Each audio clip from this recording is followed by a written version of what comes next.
My name is Maximilian, but everyone calls me Max. At 28, I finally achieved my dream of buying my first house after years of saving while working as a software developer.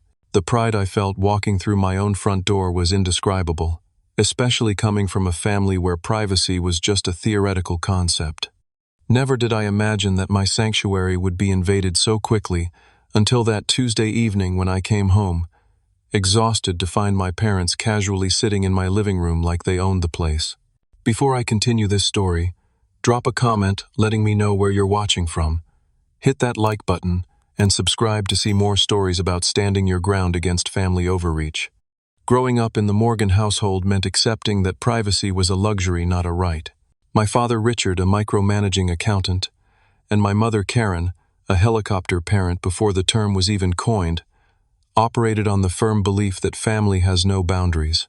This philosophy manifested in countless ways throughout my childhood and teenage years. When I was 13, my father installed monitoring software on my computer that forwarded my internet history directly to his email. I discovered this humiliating setup when he confronted me about researching a paper on the French Revolution, concerned about my interest in violent historical events. At 15, my mother regularly tidied my room, which was her euphemism for reading my private journal. She would casually reference my personal thoughts at dinner, offering unsolicited advice on friendships and crushes, while my father nodded approvingly. My 17th birthday gift was a smartphone, which came with the condition that they would have my password and could check it any time. When I expressed discomfort, my father's response was always the same. "We're your parents. We have a right to know everything about you. When you pay your own bills, then you can have secrets." This mantra was repeated so often it became the unofficial family motto. College at Arizona State became my first taste of genuine freedom. The 6-hour drive from our Sacramento home created enough distance that their oversight became impractical. I thrived in this newfound independence, making the dean's list consistently while managing my own schedule, friendships, and decisions without parental input for the first time. After graduation, I moved into a series of shared apartments with roommates from college. My parents viewed these living situations as temporary, referring to them as my practice homes until I would naturally move back to Sacramento. They never understood that every career decision, every dollar saved, was part of my strategy to build permanent independence. My job at Rapid Tech, a growing software company, demanded long hours and complete dedication. While my colleagues complained about the workload, I volunteered for overtime and weekend projects. Every extra dollar went straight into my house fund. My supervisor, Blake, noticed my determination and took me under his wing, accelerating my promotion track and increasing my saving potential. After 4 years of aggressive saving and a modest inheritance from my grandfather, the only family member who seemed to understand my need for autonomy, I had enough for a down payment. The house hunting process was exhaustive. I viewed 67 properties over 8 months, researched neighborhood crime statistics, property tax histories, and potential appreciation rates. I wanted my investment to be sound, and my decision unimpeachable when my parents inevitably questioned it. The perfect house appeared when I least expected it, a 1950s bungalow with 2 bedrooms, 1.5 bathrooms, hardwood floors beneath tired carpet, and good bones disguised by outdated fixtures. Located in Roseville, it was 30 minutes from my parents' house, close enough to visit but too far for casual drop-ins. At least that's what I thought. The previous owner, an elderly widow moving to assisted living, accepted my offer despite higher bids because I wrote a letter promising to restore the home's original character. The day I signed the closing papers was the first time I truly felt like an adult. The weight of the house keys in my palm represented everything I had worked for. The first 2 months of homeownership were a revelation in peace and self-determination. I established morning routines that began with coffee on my small back porch, listening to birds instead of parental commentary about my career trajectory. Weekends became dedicated to restoration projects, stripping decades of paint from original window frames, refinishing hardwood floors, and learning plumbing basics through YouTube tutorials and numerous trips to the hardware store. My best friend Nathan helped me install ceiling fans and paint the kitchen cabinets navy blue, a color my mother would have vetoed as too dark. But that brought me joy every morning. My colleague Amelia taught me to propagate houseplants that gradually filled sunny corners. These friends, chosen family rather than assigned, celebrated my independence without questioning my decisions. 6 weeks after moving in, I hosted my first dinner party. 7 friends squeezed around my vintage dining table, eating lasagna from mismatched plates and drinking wine from mason jars because I hadn't yet purchased proper glassware. The house hummed with conversation and laughter, christening it as truly mine. As my friends left that night, each one commented on how the house already reflected my personality, organized but comfortable, modest but thoughtful. My parents had visited only once for an awkward housewarming where my mother pointed out every imperfection while my father calculated aloud how much equity I could build before upgrading to a family home. They left after an hour, clearly disappointed that I hadn't consulted them on the purchase. Their parting words, "We're just a phone call away. When you need help fixing this place up," carried an assumption that such calls were inevitable and imminent. I didn't call. Instead, I reveled in addressing each home improvement challenge myself or with friends who respected my vision. The growing confidence in my capabilities extended beyond homeownership into other aspects of my life. I began speaking up more in meetings at work. I started dating with clearer boundaries. I was becoming the version of myself that had always existed beneath my parents' expectations. This peaceful existence lasted exactly 63 days. The day that everything changed began, like many others, with a coding crisis at work. Our team had discovered a critical security vulnerability in our flagship product just hours before a major client demo. What should have been a 9-hour workday stretched into 12 as we frantically patched the issue, ran diagnostics, and prepared documentation for the executive team. By 7:30 that evening, my eyes burned from staring at screens, my shoulders ached from hunching over keyboards, and my patience had worn microscopically thin.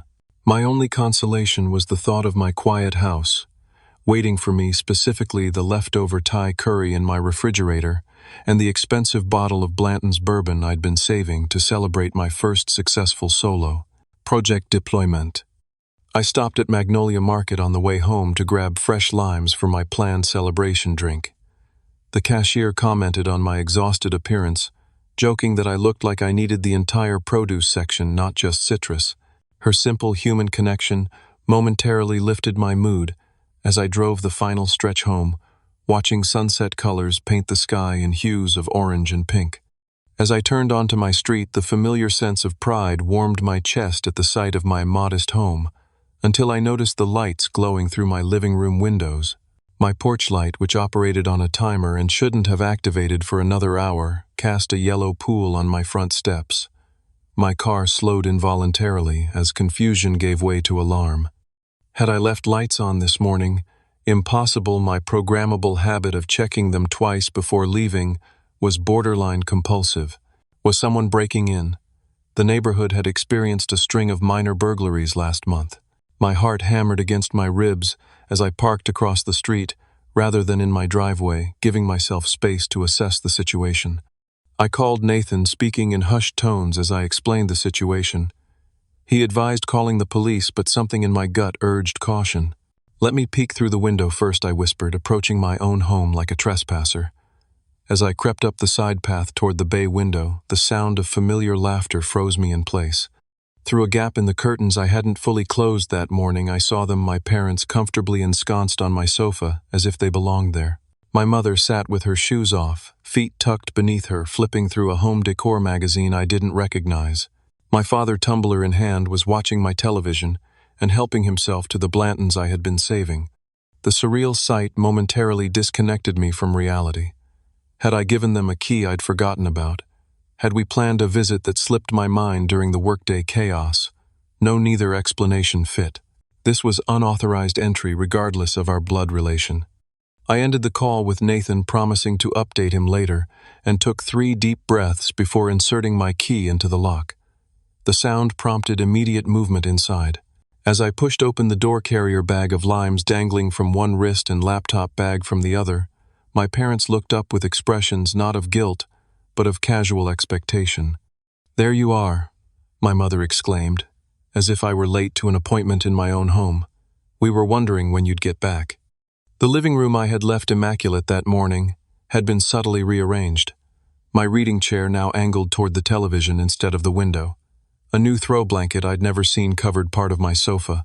A vase of fresh flowers, lilies that would aggravate my allergies, dominated my coffee table. "What are you doing here?" I asked, my voice emerging steadier than I felt. "And how did you get in?"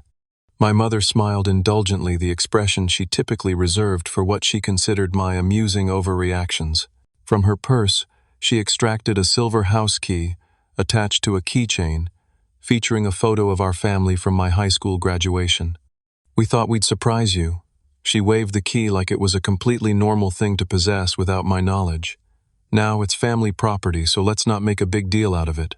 I brought some proper curtains for that window. The ones you chose are letting in too much morning sun. You'll never get proper rest." My father took another sip of my bourbon, and added, "Your mother was worried you weren't eating right living alone. We brought lasagna, a real one, not that vegetarian nonsense you've been experimenting with. It's in the fridge." The casual invasion left me momentarily speechless. My gaze traveled from the key in my mother's hand to the bourbon in my father's, then to the stack of home improvement magazines, now occupying the side table where my computer science journals had been. While I processed this violation, my mother had already stood and was moving toward my kitchen. "I reorganized your pantry, honestly. Max alphabetizing spices. Who has time for that? I grouped them by function instead. Much more efficient when you're actually cooking." Something in me snapped. Not violently, not dramatically, but with the quiet finality of a thread pulled beyond its tensile strength. I set down my bags, walked calmly to my front door, and held it open wide. A cool evening breeze swept in, carrying the scent of my neighbor's jasmine. I smiled, not the accommodating smile they were accustomed to, but one that didn't reach my eyes. "I never gave you a key," I said evenly, "because I never invited you to enter my home without permission. This isn't family property. It's my property, purchased with my money, maintained with my labor. So here's what's going to happen. You're going to leave right now, return my key, and call before visiting in the future, like everyone else in my life respects enough to do." The stunned expressions that transformed their faces would have been comical in any other context. My mother's mouth opened and closed without sound. My father's hand froze halfway to his lips, bourbon catching amber light. The silence that followed my declaration lasted approximately 3 seconds before my mother's eyes welled with tears, her standard response to not getting her way. These weren't the quiet, dignified tears of genuine hurt, but the performative kind designed to immediately shift me into the role of villain. "How could you speak to us this way?" she gasped, pressing one hand to her chest as if physically wounded. "After everything we've done for you, we raised you, educated you, supported you, and now we're not even welcome in your home." My father set down the tumbler with deliberate slowness, a gesture I recognized from childhood confrontations. It preceded his transitioning from casual dismissiveness to authoritarian anger. "You need to watch your tone, Maximilian," he said, using my full name as he always did, when asserting dominance. "Your mother went to considerable trouble to help you today. The proper response is gratitude, not this teenage rebellion. I thought you'd outgrown this phase." I remained in position, door open, expression neutral. My tone is perfectly appropriate for someone finding uninvited people in their home. "The key, please." My mother's tears escalated to quiet sobs as she looked to my father for support. He stood drawing himself up to his full height, a tactic that had intimidated me as a child, but now struck me as almost desperate. "We're your parents," he said, as if stating this fact automatically granted them immunity from normal social boundaries. "We don't need permission to check on our son. Your mother was worried about you living alone. She hasn't slept properly since you moved in here." "My living situation isn't responsible for Mom's insomnia," I replied. "And being my parents doesn't entitle you to break into my house. The key, please." My mother's crying abruptly ceased as she realized her usual tactic wasn't working. She switched strategies, moving toward me with arms outstretched for a hug. "Honey, we just want to be part of your life." "Is that so terrible?" "We miss you." I sidestepped the embrace, maintaining my position by the door. "There are respectful ways to be part of my life. This isn't one of them. The key, please." The standoff continued for another 15 minutes. My parents cycled through their entire emotional repertoire: guilt, anger, dismissiveness, faux concern, and finally wounded martyrdom. I repeated my request for the key 11 times before my mother finally extracted it from her purse and placed it on my entry table, rather than handing it directly to me, a small but telling act of passive aggression. "I hope you realize how hurtful you're being," she said, gathering her purse, and the shopping bags that I now noticed contained additional unauthorized improvements for my home. "We only wanted to help." My father drained the last of my bourbon before standing. "When you calm down and think rationally about this, you'll realize you're overreacting. Family helps family, Max. That's how it works. Boundaries help families," I countered. "That's how healthy relationships work." As they reluctantly moved toward the door, my mother paused to add, "I left some notes on your refrigerator about improvements this place needs. The bathroom caulking is atrocious, and those kitchen cabinets are too dark for such a small space. We can help you fix everything next weekend." "I won't be available next weekend," I said, not elaborating that my unavailability would extend indefinitely until they demonstrated respect for my autonomy. Their departure from my property featured the kind of dramatic exit my mother had perfected over years of domestic disagreements. Loud sighs, backward glances, and one final parting shot from my father. "When you own a house, you realize how too much help you need. Don't be too proud to call when things start breaking, which they will." I closed the door behind them, engaged the deadbolt, and leaned against the solid wood surface, heart pounding as if I'd run a marathon. The house felt different now, contaminated by their presence, in a way that transcended the physical rearrangements. A methodical inspection of my home revealed the full extent of their interference.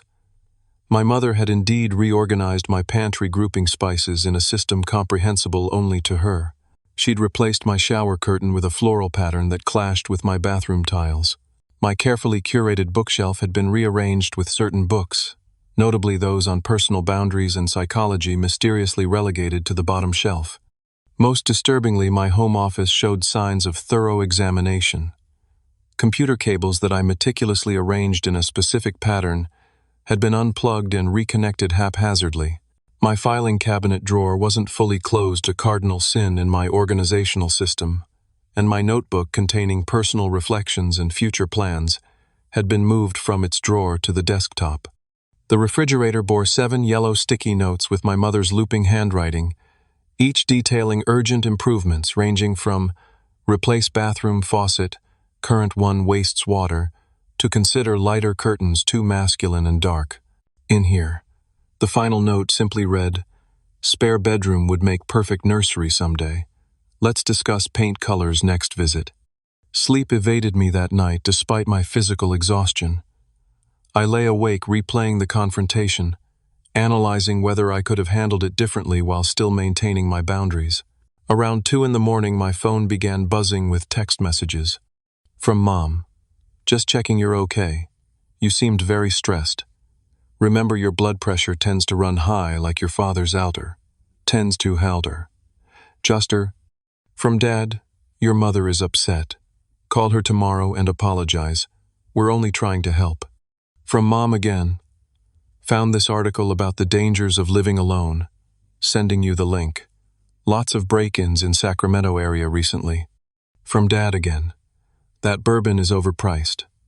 I can recommend better options that don't drain your savings. Financial responsibility comes before luxury purchases." I silenced my phone, but damage was done to my sense of security. Even with them physically gone, their presence lingered in these digital intrusions. The pattern was so familiar: boundary violation, followed by making me responsible for their emotional reactions to my reasonable limits. As dawn broke, I made 2 decisions. First, I would change my locks immediately. Second, I would not respond to the texts establishing an information boundary to complement the physical one. Little did I know that both these strategies would prove woefully insufficient in the weeks to come. The locksmith arrived at 7:30 the next morning, replacing both my front and back door locks with high security models that couldn't be easily duplicated. His raised eyebrow at my urgency and willingness to pay rush fees spoke volumes, but professional discretion kept him from asking questions. By 8:15, I had new keys and a restored sense of security that proved embarrassingly short-lived. The following Monday, I was deep in code review when our receptionist Stephanie called my desk extension. "Your parents are in the lobby," she said, confusion evident in her voice. "They say they're surprising you with lunch." The familiar tightness returned to my chest as I explained I wasn't available. Stephanie, bless her, offered to convey this message, sparing me direct confrontation. Through the glass partition separating our work area from the reception, I watched my mother's expression shift from expectant to disappointed to determined. For 20 minutes they remained in the lobby, my father periodically checking his watch, while my mother engaged Stephanie in what appeared to be increasingly uncomfortable conversation. When they finally left, Stephanie brought a paper bag to my desk. "They insisted you needed a proper lunch because you looked thin in your Facebook profile picture from last month. Inside I found a turkey sandwich with mayonnaise, which I'm allergic to, an apple acceptable, and a handwritten note reading, 'Since you're too busy for family, at least eat something nutritious. We'll try again when you're less focused on impressing your boss than maintaining relationships that actually matter.'" Wednesday brought a new intrusion. Arriving home from work, I discovered grocery bags on my front porch, perishables like milk and meat, left unrefrigerated for unknown hours. My mother's handwriting on a note taped to one bag read, "Noticed your fridge was nearly empty on Monday. No wonder you're losing weight. Let yourself in to put these away, but your key doesn't work anymore. Call locksmith, something wrong with your new locks." By Friday, the escalation continued. My neighbor Derek, a retired teacher I'd befriended during weekend yard work, approached me as I arrived home. "Your father was here for about 2 hours today," he reported. "Said you asked him to check for foundation issues. He was walking the perimeter of your house, looking in windows and checking the crawl space access. Seemed odd he didn't have a key, but he showed me a photo of you two together, so I didn't call anyone." I thanked Derek for the information while inwardly calculating the implications. My father had no background in construction or foundation work. His inspection was merely pretext for surveillance, and involving my neighbor represented a new level of manipulation, recruiting others into enabling their boundary violations. The weekend brought no respite. Saturday morning, a locksmith, not the one I had used, knocked on my door with a work order called in by the homeowner to create new keys. When I explained I hadn't placed this order, he showed me the service request form listing my father's name and contact information. I sent the locksmith away and immediately received a text from my father, "Just trying to help with your lock situation. No need to be difficult." Sunday morning, my mother happened to attend the same service at my new church, sitting next to me before I realized her presence and introducing herself to everyone in my row as Max's mother, who he doesn't visit enough. During coffee hour afterward, she managed to distribute her phone number to 3 church members, encouraging them to call if Max ever needs anything, since he's all alone in that big house. The social pressure extended beyond my parents' direct actions. By the second week after the initial incident, extended family members began reaching out. Aunt Patricia called to tell me I was breaking your mother's heart with this childish independence kick. Uncle George emailed articles about elder care and the importance of maintaining family connections before it's too late. My cousin Stephen, with whom I'd always been close, texted to ask, "What's this I hear about you banning your parents from your house?" Meanwhile, 3 friends from high school, people I hadn't spoken with in years, suddenly contacted me on social media with variations of, "Heard you're having family troubles and your mom seems really upset." The coordinated nature of these outreaches confirmed my suspicion. My parents were systematically working to create external pressure that would force me back into compliance with their expectations. The breaking point arrived 3 weeks after the initial incident. Working late to avoid going home, a psychological state I hadn't experienced since high school, I finally returned to my house around 9 in the evening. The porch light illuminated a scene that stopped me at the threshold. Through my living room window, I could see that every kitchen cabinet door stood open. Drawers had been pulled out. The contents of my pantry appeared rearranged yet again. Moving through my home in growing disbelief, I discovered my mother had completely reorganized my kitchen, according to her system, discarding storage containers she deemed unnecessary and labeling shelves with her preferred arrangements. In my home office, my father had fixed my computer desk by raising it 2 inches with wooden blocks, leaving a note explaining this was better ergonomically for someone your height. My carefully calibrated monitor setup had been adjusted, cables rerouted, and most alarmingly, my external backup drive was now connected differently. A check of my security camera footage installed after the lock change revealed they had convinced my next-door neighbor Lisa that they were bringing surprise renovations while I was at work. Lisa, who had never met them before, had been persuaded to let them access my backyard where they retrieved the emergency key I kept hidden for legitimate emergencies. This violation transcended mere boundary crossing. It represented a complete dismissal of my explicit wishes and a sophisticated campaign to undermine my independence. As I stood in my rearranged kitchen, a sudden clarity emerged through the fog of frustration. Changing locks wasn't enough.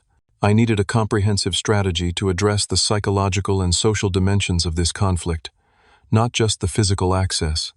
The next morning, instead of going to work, I called in sick for the first time in 3 years and scheduled an emergency appointment with Dr. Rachel Winters, a therapist I'd been seeing occasionally to work through childhood patterns.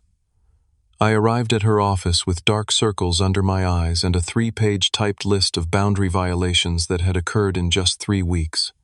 "What we're seeing is a extinction burst," Dr. Winters explained after reviewing my situation. "When entrenched behaviors are suddenly met with resistance, they often intensify dramatically before subsiding. Your parents are escalating because your boundaries threaten their sense of control and identity as parents. For 90 minutes, we developed a strategic intervention plan. I needed clear, enforceable boundaries with specific consequences, delivered in a neutral setting where my parents couldn't control the environment. Dr. Winters role-played potential parental responses with me, preparing me for the emotional manipulation tactics that would inevitably follow. Remember, she emphasized as our session concluded, their reaction to reasonable boundaries is information about them, not about the validity of your needs. You have both the right and the responsibility to protect your physical and emotional space. That afternoon, I consulted with Anthony Garcia, a college friend who had become a real estate attorney. He outlined my legal options regarding unwanted entry, emphasizing that while pursuing legal action against family was emotionally complicated, documenting each incident would strengthen my position if restraining orders ever became necessary. "Send a certified letter explicitly revoking permission to enter your property," Anthony advised. "It creates a paper trail and clarifies that future entries constitute trespassing regardless of familial relationship." Armed with professional guidance, I executed the next phase of my plan. I texted my parents inviting them to dinner at Castellano's, an upscale Italian restaurant equidistant from our homes. The neutral territory would prevent scenes. My mother hated public embarrassment more than almost anything, while the reservation time, 6:30 on Tuesday evening, would naturally limit the interaction's duration due to the restaurant's popularity and table turnover. Their response was immediate and revealing. My father texted, "Finally coming to your senses. Your mother will be pleased." My mother called within minutes, already planning to arrive early to discuss some ideas for your guest bathroom renovation. These responses confirmed they interpreted my invitation not as a boundary-setting conversation, but as capitulation, exactly as Dr. Winters had predicted. Tuesday evening arrived with stomach-churning anxiety I hadn't experienced since college finals. I deliberately arrived 20 minutes early to secure our table and establish psychological home field advantage, but discovered my parents already seated, my mother rearranging the table settings, and my father questioning the waiter about wine selections my son might enjoy. "We took the liberty of ordering appetizers," my mother announced as I sat down. "You always take too long to decide, and the bruschetta here is apparently exceptional.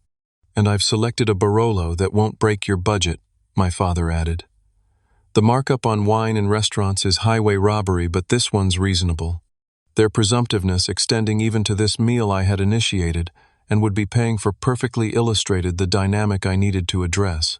I waited until after drink orders and appetizers, allowing the social ritual to establish a veneer of normalcy before introducing the actual purpose of our gathering.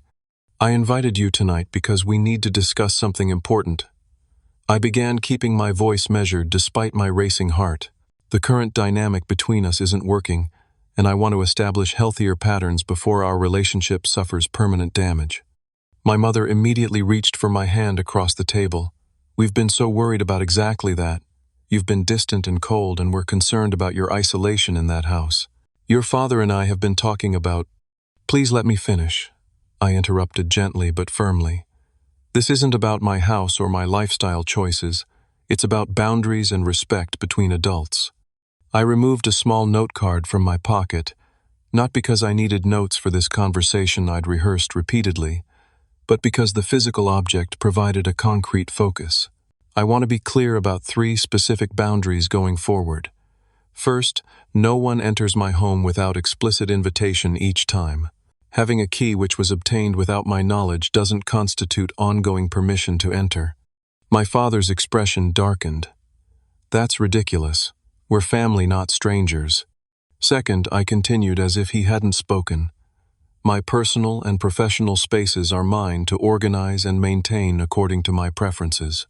Commentary or criticism about my decorating organization or lifestyle choices is only welcome when I specifically ask for input." My mother's eyes widened. "So we're supposed to pretend we don't notice when you're living in conditions that aren't up to—" Third, I pressed on communication with my friends, colleagues, neighbors, or extended family about me needs my consent. Recruiting others to pressure me is inappropriate and damages multiple relationships, not just ours. The silence that followed lasted through the arrival of our main courses. My mother stared at her pasta without touching it, tears forming but held in check by the public setting. My father methodically cut his chicken parmesan into precise squares, a controlling gesture I recognized from childhood dinners after I disappointed him. "So that's it," he finally said. "You've unilaterally decided we're toxic influences to be managed. I've decided I'm an adult who deserves the same respect you'd give any other adult," I clarified. "These boundaries aren't punishments. They're the foundation of a healthier relationship where we can actually enjoy each other's company without underlying resentment." My mother's composure finally broke. "After everything we've sacrificed for you," she said, voice rising despite the restaurant setting, "this is how you repay us, by treating us like intruders, by embarrassing us in public with this intervention." Several nearby diners glanced our way. The waiter approaching with water refills diverted to another table. "I'm not trying to embarrass anyone," I said quietly. "That's why I chose a private table in a restaurant, instead of having this conversation in my living room or yours. I'm trying to find a way forward that respects everyone's needs." "Your needs seem to be excluding your family from your life," my father countered, voice tight with controlled anger. "That's not a boundary, Max. It's rejection of the people who made you who you are." "I'm not excluding you," I explained. "I'm asking for interactions based on mutual respect, rather than assumed authority. You're welcome in my life and my home with invitation and consideration for my autonomy." The conversation deteriorated rapidly from there. My mother abandoned any pretense of composure, tears flowing freely, as she detailed sacrifices made during my childhood music lessons I'd begged for, and sports equipment they'd scrimped and saved to provide. My father transitioned from cold anger to overt threats, suggesting they might need to rethink financial help with your student loans. Loans I had been managing independently since graduation, and reconsider the inheritance discussions. We've been having a manipulative reference to hypothetical future money I'd never factored into my planning. When my mother began loudly recounting my childhood medical emergencies and how she'd slept beside your hospital bed for 3 nights when you had pneumonia drawing stares from nearby tables, I recognized the futility of continuing. This public venue chosen to prevent exactly this scene had instead become theater for their emotional performance. I signaled for the check paid while they were still mid-argument and stood to leave. "I care about you both," I said quietly. "That's why I'm trying to establish a relationship that works for all of us as adults. I hope you'll consider what I've said once emotions aren't running so high." My father's parting words as I walked away. "Don't expect us to come running next time you need help with that money," Pithouse echoed in my ears as I drove home simultaneously. Relieved the confrontation was over and devastated by its predictable failure. The failed dinner conversation made one thing abundantly clear: verbal boundaries alone would never suffice.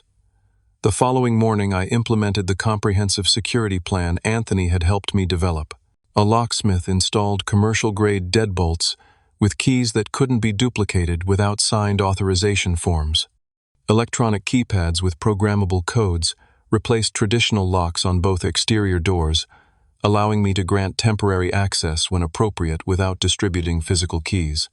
A complete security system followed door sensors, motion detectors, and window alarms connected to a monitoring service with my parents explicitly listed as unauthorized users who could not request system overrides. The doorbell camera I'd installed earlier was supplemented with additional exterior cameras covering all potential entry points, with footage backing up to cloud storage I alone could access. Derek, my retired neighbor who had previously been unwittingly recruited into my parents' schemes, became a valuable ally once I explained the situation. My sister pulled similar stunts with my nephew, he confided. Some folks can't accept when the parent-child relationship evolves. I'll keep an eye out and let you know if they show up while you're at work. I provided similar context to my direct neighbors on both sides and across the street, framing the situation tactfully, as my parents are having trouble respecting boundaries as I establish independence, rather than detailing the full extent of their violations. This network of aware neighbors created a community safety net without burning bridges through excessive disclosure. The physical security measures addressed only one dimension of the problem. The emotional boundaries required equally rigorous protection. I drafted a clear email to both parents establishing a 2-week communication pause to allow everyone space to process our dinner conversation. I specified that during this period I would not respond to calls, texts, emails, or social media contacts from either of them, nor would I engage with extended family members or friends acting as intermediaries. After this cooling-off period, I wrote, "I welcome text communication as we rebuild trust.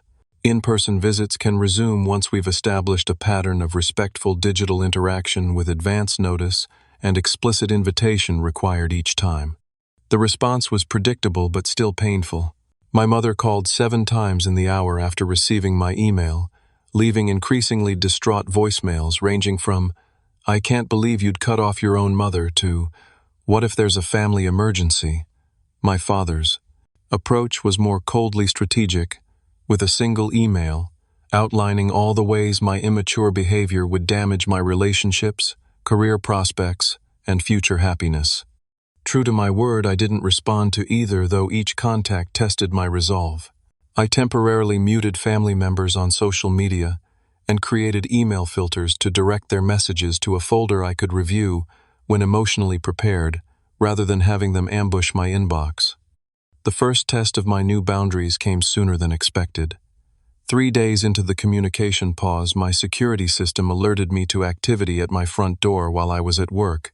Live video showed my parents attempting to use a key in my newly changed locks, then pressing the doorbell repeatedly.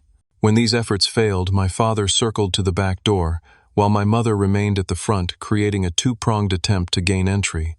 Finding all access points secured, they eventually retreated to their car, where they remained parked in front of my house for 27 minutes. The entire incident was recorded from multiple angles, providing documentation I hoped never to need, but felt reassured to possess. I maintained my composure and called them from my office phone, which they wouldn't recognize on caller ID. When my mother answered, I calmly stated, "I can see you're at my house right now through my security cameras. This violates the boundary I established about visits requiring invitation. Please leave my property immediately. We can discuss this after the 2-week communication pause we agreed upon." My father grabbed the phone. "This is ridiculous, Max. Your mother brought homemade soup because she heard from Stephanie's cousin that there's a stomach bug going around your office. We're trying to help, not invade." The mention of Stephanie, our receptionist whom they'd met exactly once during their workplace lunch, ambush, and her cousin, someone I'd never met, illustrated how extensively they were tracking my life through social connections. This revelation strengthened my resolve. "I understand you believe you're helping," I replied evenly. "However, I've been clear about my boundaries. Please respect them by leaving now and honoring the communication pause we discussed." They left, but not without my mother placing the soup container prominently on my front step directly in view of my camera. A passive-aggressive acknowledgement that they knew they were being recorded. As challenging as this confrontation was, It represented my first successful enforcement of a boundary with real-time consequences. I had remained calm, asserted my position clearly, and followed through without capitulating to emotional manipulation. It was a small victory, but a significant one in the larger campaign for relationship recalibration. The unexpected ally emerged a week into the communication pause. My phone displayed an unfamiliar number one evening which I almost ignored, assuming it was another parental end run around my boundaries. Something compelled me to answer, revealing my father's sister, Aunt Rebecca, whom I'd always liked but rarely saw due to her living in Colorado. "I hope you don't mind me calling out of the blue," she began, "but your mother has been calling me daily about your rebellion, and I thought I should hear your side before forming opinions." For the first time since this ordeal began, I found myself speaking with someone who truly understood the dynamic at play. Rebecca shared her own history of boundary struggles with my parents, particularly my mother's tendency to rearrange her home during visits, and my father's financial commentary disguised as advice. "They did the same thing when I bought my condo after my divorce," she revealed. "Showed up unannounced, had keys made, somehow rearranged my bedroom as a surprise. When I confronted them, your mother cried for 3 days and your father suggested my hormones were making me ungrateful." Rebecca's validation that I wasn't overreacting or being unreasonable provided a psychological anchor I desperately needed. Her perspective, as someone who loved my parents but recognized their boundary issues, offered balanced insight without the bias of my emotional involvement. "It took me nearly 2 years of consistent boundaries before they accepted my autonomy," she admitted. "There were many backslides and guilt trips, but eventually we reached a workable relationship. Not perfect, but functional. You can get there too, but only if you hold firm now when it's hardest." She offered to speak with them as a neutral third party, explaining how their behavior appeared from an outside perspective and potentially helping them understand the damage they were causing to our relationship. I gratefully accepted, recognizing that sometimes messages received from peers carry weight that the same words from children, even adult children, cannot. The conversation with Aunt Rebecca marked a turning point in my approach. I had been conceptualizing the situation as a binary conflict, my boundaries versus their invasion, but she helped me see it as a difficult transition, requiring adjustment from all parties. This reframing didn't excuse their behavior, but contextualized it in ways that made it less personally hurtful and more recognizable as their limitation rather than my failure. The path to a new equilibrium wasn't swift or straightforward, but it was steady. The 2-week communication pause extended to 3 when my parents attempted to circumvent it through my cousin's wedding, where they cornered me by the gift table to discuss this ridiculous situation. I calmly excused myself and later sent a reset email extending the pause until we can agree on basic interaction parameters. By the 4th week, signs of adjustment began appearing. My mother sent a text, just one, not the usual barrage that simply read, "When you're ready to talk, we are too. No pressure." It contained no guilt-inducing language, no references to my cruelty or their worry. This simple message represented significant progress in respecting the boundaries I'd established. 2 days later, my father followed with an email lacking his usual condescending tone. "Your Aunt Rebecca suggested we may have overstepped. Not our intention. Would like to understand your perspective better when you're open to sharing it." These tentative olive branches allowed for cautious re-engagement. I responded with appreciation for their messages and suggested a phone call the following weekend, a deliberate choice, offering connection while maintaining physical distance.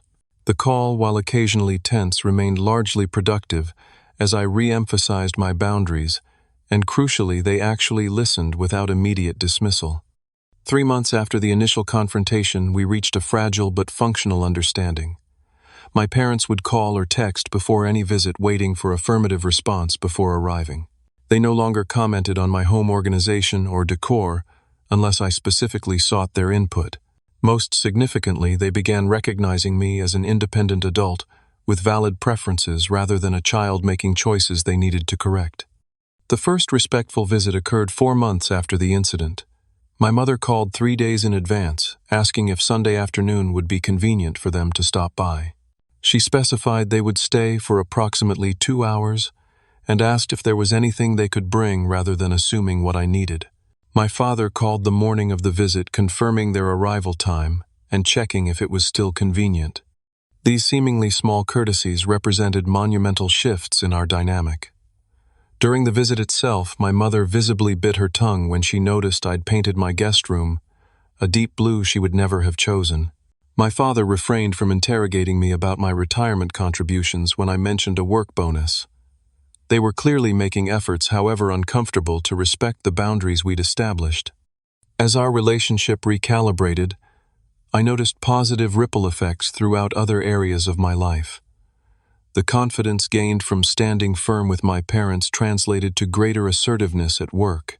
During a project planning meeting, I respectfully but firmly pushed back when my ideas were repeatedly interrupted, earning a nod of approval from my supervisor and setting a precedent for more equitable team dynamics. My newfound boundary-setting skills improved my dating life as well. When Michael, a man I'd been seeing casually, began exhibiting some concerning controlling behaviors, texting repeatedly when I didn't respond immediately, and questioning my independent social plans, I addressed it directly, rather than accommodating to keep peace. Instead of escalating as I feared, the clear communication actually strengthened our connection, leading to a more balanced relationship built on mutual respect. Even my friendships benefited from this personal growth.